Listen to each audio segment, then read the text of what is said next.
le quotidien AS qui titre « Situation limite ». On a eu une réunion hier entre les grands dirigeants du Real Madrid. Évidemment, il a été question de l'avenir de Xabi Alonso. On en parle dans quelques instants. Autre information que l'on retrouve sur cette une du quotidien AS, les amis, c'est de l'autre côté, Militao. Le verdict est tombé aussi, on en parle dans quelques secondes. La une de Marca, Falta un día, c'est demain. La rencontre, le dernier match peut-être de Xabi Alonso sur le banc de touche du Real. Le Real affronte Manchester City, une finale pour Xabi Alonso. Ce sont quasiment les mots qui ont été prononcés hier lors de cette réunion des personnes importantes, des dirigeants du Real Madrid. C'est une finale demain pour Xabi Alonso et ses hommes. On démarre les amis tout de même avec l'information qui est donc confirmé et le verdict n'était pas faux puisque Militao est blessé pendant très longtemps les amis. C'est encore une fois une terrible nouvelle. Le communiqué médical est tombé hier. Eder Militao est touché au niveau des ischio-jambiers. Il y a une déchirure au niveau du biceps fémoral pour Eder Militao. Donc l'absence est très très longue pour le Brésilien. On lui souhaite évidemment de revenir rapidement. C'est encore une épreuve de plus pour Militao qui a connu 2 ruptures des ligaments croisés sur les 2 dernières années. C'est une nouvelle épreuve. Il reviendra, on espère qu'il reviendra aussi fort que là, parce que franchement depuis ces deux blessures là, des ligaments croisés, depuis son retour depuis quelques mois maintenant, je pense que là depuis à peu près 2 mois, il était revenu à son meilleur niveau. Donc voilà, on lui souhaite de revenir à son meilleur niveau, mais c'est vrai que c'est quand même terrible ce qui se passe pour lui depuis à peu près 3 ans maintenant, 2 ans et demi, 3 ans. C'est terrible, terrible, terrible. La blessure a été confirmée et l'absence, les amis, elle est bel et bien confirmée aussi. 4 mois d'absence pour Eder Militao, donc c'est encore une fois une catastrophe pour le Real dans le secteur défensif. Eder Militao, les amis, reviendra au mois d'avril. Voilà, c'est posé, c'est dit, pas de Militao pendant 4 mois. Donc encore une fois pour la défense, déjà qu'on a beaucoup de blessés, beaucoup de problèmes en défense, c'est une option, une alternative en moins, et ça veut dire encore une fois qu'on va entre guillemets tirer les amis. Quand je dis tirer, ça veut dire qu'on va utiliser souvent les mêmes joueurs en défense et que, encore une fois, les risques de blessures sont d'autant plus accrus pour les autres aussi. Et déjà qu'on en a déjà beaucoup des blessures, et là en plus on rajoute cette alternative, cette option en moins, donc c'est vraiment une catastrophe pour le Real Madrid. Là les derniers jours sont vraiment durs du côté du Real. On a d'autres informations, donc demain match face à Manchester City qui va en plus plutôt bien depuis quelques semaines. Citizens se sont rapprochés d'Arsenal déjà en Première Ligue. À noter que Camavinga et Dean Huijsen sont pratiquement out pour affronter City demain. Là aussi c'est une très mauvaise nouvelle quand on voit par exemple les amis l'apport qu'a pu avoir Eduardo Camavinga en milieu de semaine dernière face à l'Athletic Bilbao et justement le fait qu'il n'était pas là face au Celta. Alors je dis pas que si Cama avait été titulaire face au Celta on aurait gagné, mais je pense qu'on a quand même pu voir notamment la différence au milieu de terrain entre Bilbao et le Celta. Et pour Dean Huijsen, ça devient encore un peu plus inquiétant les amis. Ça fait quand même, depuis la précédente trêve internationale, il n'avait pas joué avec l'Espagne, il avait joué un petit peu avec le Real, il était revenu de nouveau rechu de blessure. C'est un petit peu préoccupant aussi pour Dean Huijsen, tous ces pépins physiques.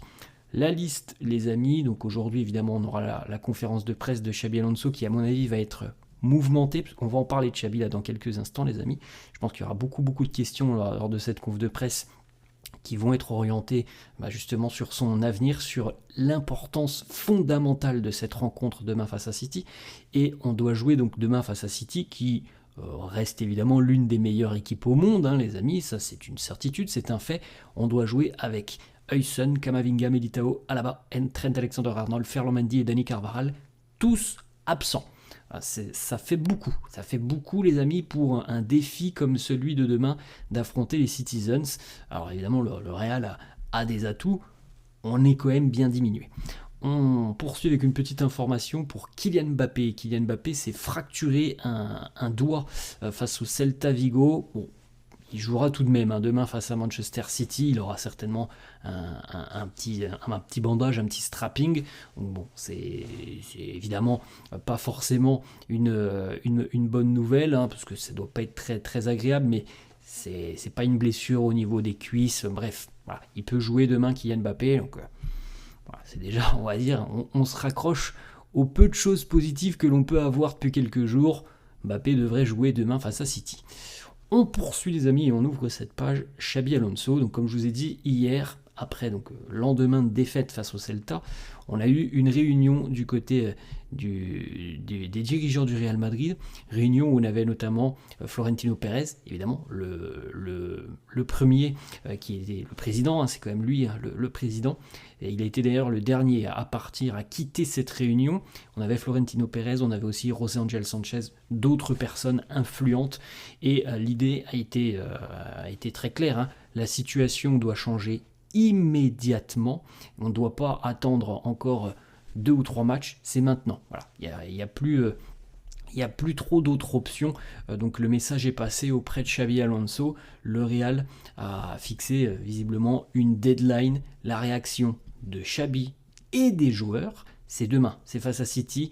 Visiblement, c'est ce qu'il se dit dans la presse espagnole, c'est le match quasi de la dernière chance pour Xabi Alonso.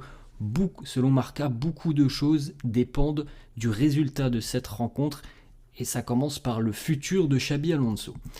Ensuite, El Mundo Espagnol qui nous dit le message du Real à Xabi Alonso, tu dois battre Manchester City. Alors, combattre City, oui, évidemment, ça serait mieux. Mais déjà qu'on voit autre chose que ce que l'on a vu face au Celta, comme on l'a dit hier, au niveau de l'attitude. Ça, c'est quand même déjà très important. Quand l'attitude est plutôt positive, en général, le jeu en découle. Dimanche, face au Celta, il n'y avait ni l'attitude, ni le jeu. Alors, je ne sais pas si on battra City demain, mais en tout cas, j'ose imaginer qu'on ne peut faire que mieux au niveau de l'attitude demain face aux hommes de Guardiola. Donc Florentino, José Ángel Sánchez hier, il y a eu des discussions. Selon les informations de Mario Cortegana de Marca, aucune source qui a été consultée par le journaliste Mario Cortegana était confiante et s'est aventuré à dire que Xabi Alonso restera sur le banc s'il y a une défaite demain face à City. Personne n'a pu confirmer ça. Donc véritablement demain c'est une grosse affiche, c'est une finale quasiment pour Xabi Alonso qui joue sa place sur le banc du Real. Du côté du Real d'ailleurs, c'est Marca qui revient là-dessus, on était un petit peu fatigué des entraîneurs comme Carlo Ancelotti ou Zinedine Zidane, dans le sens où il y avait toujours ce management un petit peu amical, très proche des joueurs, et une hiérarchie intouchable. C'est vrai qu'on avait assez peu de turnover. Le club voulait donc donner une opportunité à un entraîneur d'une nouvelle génération de s'exprimer. Xabi a accepté ce challenge et il est resté droit dans ses bottes. On ne peut pas le reprocher à Xabi, ça c'est une certitude. Il est arrivé avec ses idées, il essaye de les mettre en place. Visiblement, ça ne matche plus. Alors, les idées, on a déjà eu pas mal de problèmes depuis le Classico. Mais en tout cas, c'est quelqu'un qui est resté droit dans ses bottes. Il n'a pas trop quand même changé sa ligne directrice. Et il a essayé de transformer ce vestiaire qui avait connu donc, les passages de Carlo, de Zizou. Il a essayé de transformer ce vestiaire sans essayer de s'adapter. Et c'est peut-être là aussi l'un des problèmes des différends entre le groupe et Xabi Alonso, même si moi je trouve quand même que alors on parle beaucoup de Xabi Alonso, mais comme tout le monde le dit, évidemment Xabi Alonso il n'est pas sur le terrain. Certes, peut-être les méthodes ne passent pas, mais c'est pas lui qui doit marquer les buts sur le terrain. Donc pour moi la part de responsabilité là, de ce que l'on voit depuis 1 mois et demi, elle incombe à Xabi, elle incombe aussi aux joueurs sur le terrain. Du côté du Real, personne ne pense que Xabi est la seule personne à blâmer. Bon, c'est déjà bien de l'entendre les amis, parce que je pense très sincèrement que les joueurs sont responsables, tout comme Xabi Alonso, mais du côté des dirigeants, on est très malheureux des performances que l'on voit à l'heure actuelle, et on est très concerné notamment par ce manque de connexion entre l'entraîneur et certains joueurs clés. Rodra qui nous annonce aussi que le Real, les dirigeants, ne s'en prennent pas entre guillemets qu'à Xabi Alonso. Tout le monde sait qu'il y a des joueurs qui visiblement ne font pas toujours les efforts, ne mettent pas tous les ingrédients sur le terrain pour aller chercher des résultats. Et ça, évidemment, ça ne passe pas. Le vestiaire du Real Madrid serait divisé selon Rodra. Certains joueurs pensent que c'est de la faute de Xabi, d'autres pensent que c'est de leur faute. Bon, ça ne me surprend pas, les amis, que l'on ait un 50-50, évidemment. Il y a toujours des joueurs qui refusent de porter la responsabilité des échecs. Comme je viens de le dire, c'est du 50-50. Peut-être que certainement que les méthodes de Xabi Alonso ne fonctionnent pas. Maintenant, le visage des joueurs, le niveau aussi de certains joueurs depuis quelque temps, c'est pas de la faute de Xabi Alonso, ça. Ça, c'est pas de la faute de Xabi Alonso. Donc pour moi, c'est du 50-50.